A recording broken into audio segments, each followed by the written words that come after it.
तो another most important MCQ, बहुत ज़रूरी, और दोनों तरीके से सीखेंगे। सबसे पहले कंसेप्चुअली बेसिकली बात क्या चल रही है, एंड देन उसके बाद में एमसीक्यू क्वेश्चन के अंदर ज़्यादातर बार कोई ना कोई ट्रिक छुपी होती है जिससे कि सोच कर जवाब निकाल सकते हैं आप। तो दोनों तरीके सीखने वाले हैं, तो आओ जरा देखते हैं। तो देखिए क्वेश्चन क्या है कि एक डॉन लिमिटेड नाम की कंपनी है जो कि परचेज कर रही है कुछ इक्विपमेंट, यानी कोई मशीन वगैरह परचेज कर रहे होंगे ये लोग, और बेसिकली खरीदी कितने की है, तो लिखा हुआ है कि ये पे कर रहे हैं, कितने की खरीदी है वो तो नहीं बताया, लेकिन पे कर रहे हैं कुछ 2,20,000 चेक के माध्यम से, और कुछ 16,000 के इक्विटी शेयर्स दे रहे हैं 10 रुपए के, जो कि प्रीमियम पर इशू कर रहे हैं। और परचेज कंसिडरेशन कितनी रहेगी। अब देखिए परचेज कंसिडरेशन का सबसे पहले मीनिंग क्या होता है मेरे बाबू। तो परचेज कंसिडरेशन का मतलब कि जो भी आप परचेज कर रहे हैं, वेदर इट्स अ मशीन और बिल्डिंग और फर्नीचर, तो उसके बदले में आप जो दे रहे हैं, कंसिडरेशन वर्ड का मतलब क्या होता है कि समथिंग इन अ रिटर्न। तो अगर आप कुछ परचेज कर रहे हैं तो समथिंग इन अ रिटर्न, सामने वाले को रिटर्न में कुछ ना कुछ तो जरूर दे रहे होंगे मेरे बच्चा।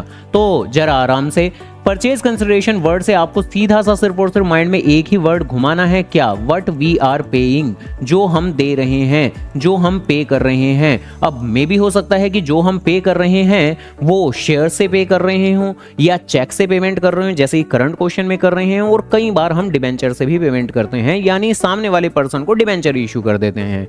और कई बार जब हम शेयर्स या डिबेंचर इशू करते हैं, कई बार डिबेंचर डिस्काउंटेड प्राइस पे करते हैं, तो कभी प्रीमियम पर, और कई बार शेयर्स भी प्रीमियम पर इशू किए जा सकते हैं, जो कि करंटली भी हो रहा है।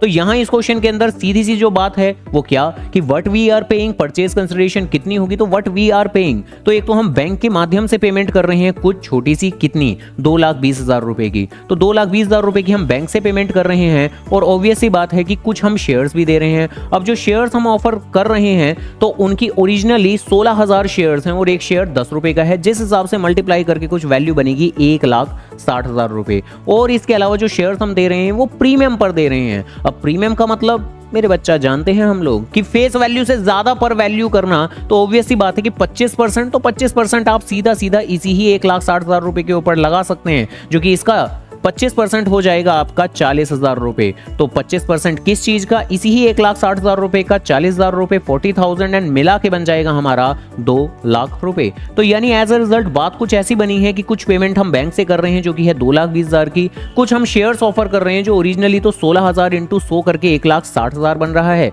लेकिन 25% का प्रीमियम मिलाने के बाद में 2 लाख उसकी वैल्यू बनी। तो as a result total payment जो हम सामने वाली पर्सन को, कंपनी को, फर्म को कर रहे हैं वो है 4,20,000। तो अकॉर्डिंगली बी पार्ट हमारा आंसर रहेगा। तो ऐसे टू द पॉइंट फटाफट से आंसर पता करने के लिए परचेज कंसिडरेशन का मतलब व्हाट वी आर पेइंग, इस तरह की कंक्लूजन ड्रॉन आउट करने के लिए और वीडियो को लाइक और चैनल को सब्सक्राइब और प्लेलिस्ट को जरूर रेफर करते रहें, टॉप 500 MCQs ऑफ अकाउंट्स।